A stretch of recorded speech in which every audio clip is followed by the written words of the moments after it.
Hi, this is Angela Box. Welcome to Angela's Soapbox. I have a really cool guest today for you guys. I mean, look, if you had told me, and I've said this before on my show, if you had told me 10 years ago that I would loathe the Bush family and I would loathe the Cheney family, I would have thought you were smoking as much crack as allegedly Barack Obama did in the back of a limo with Larry Sinclair. But now we know what the deep state truly is. And I wanted to bring this guest on today because he's got a really fantastic Substack, and it's called Midnight. Is so cute. I love this. I love this play on Midnight in the Garden of Good and Evil. Midnight in the Laptop of Good and Evil. Mike McCormick, who was a former stenographer with the White House from, I believe, 2002 to 2018. He's got a story to tell about uh, the Bin Laden raid and how we came to find Bin Laden. So I'm just going to kind of let him set this up because it's wild, guys. Welcome, Mike. Thanks, Angela. Thanks for having me on. Okay, so kind of set this up. What is this story? Because I was fascinated. I was like, let me subscribe to this guy. Right? Yeah, you did, and I appreciate that. So basically, the story is I've been writing this Substack, and I call it Midnight on the Laptop of Good and Evil because I had access to the Hunter Biden laptop in 2021, thanks to Marco Polo. Garrett Ziegler gave I me love Marco Polo. yeah, he gave me a copy. He's like, you know a lot, you should have this. I was like, great.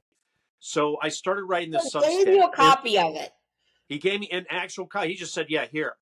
And so, and he had no, there was no instructions on how to use it. I just said, "I know what I'm looking for," because as you said, I was his White House stenographer, 2002 to 2018. So I did 1 year with Trump, and I was a Trumper, and I liked Trump. I was canceled out of my job in 2018. Not happy about it. Started writing books and the Substack. Well, I've gotten to the point now with the Substack. I've got a couple of books coming out, a lot of stuff behind the scenes on Biden, the lies, the criminal activities.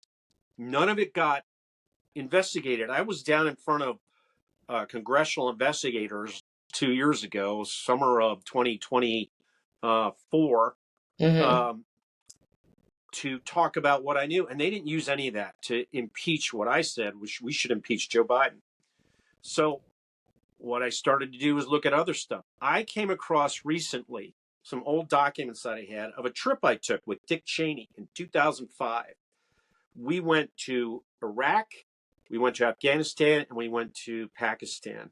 And what I realized, based on what were in the documents, was that Dick Cheney on this 2005 trip took a helo flight right over the top of Abbottabad, Pakistan, which is where Osama bin Laden was captured and killed in a mission in 2011. So Right. almost 5.5 years later, the SEALs go in and they get him. Why is Dick Cheney flying over Abbottabad in December 2005? So I started looking into this. I wrote it on a Substack.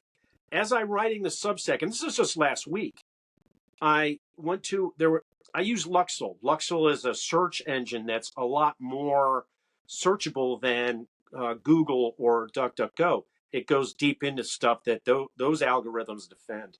It took me Well, to a I need to look at that search engine then. Luxel, Luxxle. Um, Okay, it took cool. me to a CIA website that was sort of their narrative, their history narrative of this raid, and I'm reading it. Well, they have videos of this Osama bin Laden compound that they took. They have a screenshot. So I took screenshots of these photos they have. They have a photo of his compound basically before it was built in 2004. So they were surveilling it in 2004. And then they have a photo of it in 2005. And I put this in my Substack. You read that. Yeah. And they have a photo of it under construction where they've got a structure built in 2005. And then they have a photo from 2011 where that's the structure that the SEALs had to go into. They had to breach a wall. They had to do all this stuff. They had that final structure picture. But to me, what that said was they were surveilling this all along, and Cheney flew right over the top of it. So basically, what you're saying is the picture that you found on the with the CIA documents showed that they were that whoever was on the ground was building the structure in 2004, and they had been surveilling it since then. And then in 2011, that's where Bin Laden was captured. Exactly. At the That's very the least, exact building Bin Laden was captured. yes, at the very least, they Hmm. had photo surveillance of it. If they Hmm. had, and knowing what I know after working in the White House as long as I did, if they had photo surveillance, they also had hands-on surveillance. They knew what was happening in that area throughout that process. And the fact that Cheney went there, and so the way we took the trip was, we landed, we did a quick trip to Iraq. We did a green zone trip. There was a lot of high profile press on the trip. One of the people on the trip was CNN's Dana Bash. Her husband at the time was a guy Yeah. named Jeremy Bash. Mm-hmm. He's one of the 51 guys that just lost their security clearance because Oh, interesting. yeah, he was working for deep state people. So he's just lost his security clearance. After that, they get divorced a couple years after this trip. This trip is 2005. They get divorced a couple years later. He's working for CIA Leon Panetta as his chief of staff during this Osama bin Laden raid in 2011. So there's a connection there between literally the media and the deep state as intelligence is in bed together. They're married. That's what they're Yeah. supposed to do. But, that's how Washington, that's how sordid Washington was in those years. So Cheney Let gets me on just this stop you trip. really quick. I wanted to make that point. I wanted to piggyback on that. People probably have seen these memes, for lack of a better word, where they show the government official married to ex-government official married to ex-media Y media person, and they're just littered throughout the government and the Right. media. Yeah. It's so incestuous. Yeah. And the media is all, they're not reporting it. That's why I'm telling you now, because the media was on that plane. They were on that helo. They were on that trip. They've never gone back and looked at that document and said, wait a minute, we flew right over Abbottabad with Dick Cheney. Why would Dick Cheney take that flight? Because what it was we flew into Pakistan. We went to, he did a meeting at the presidential palace with Musharraf. He comes back to this airport, and then he flies up this river valley over Abbottabad and goes into this they were doing hurricane relief there. They were doing earthquake relief. USAID was doing earthquake relief. Well, that was the excuse for the trip. But to me, this is Dick Cheney flying over Abbottabad because he knows they've got Osama bin Laden under wraps there. He wants to supervise it. He's gone through Iraq and Afghanistan and told senior leaders there in the embassies, in the military, we've got him cornered. He's there. He's under wraps. Keep doing what you're doing.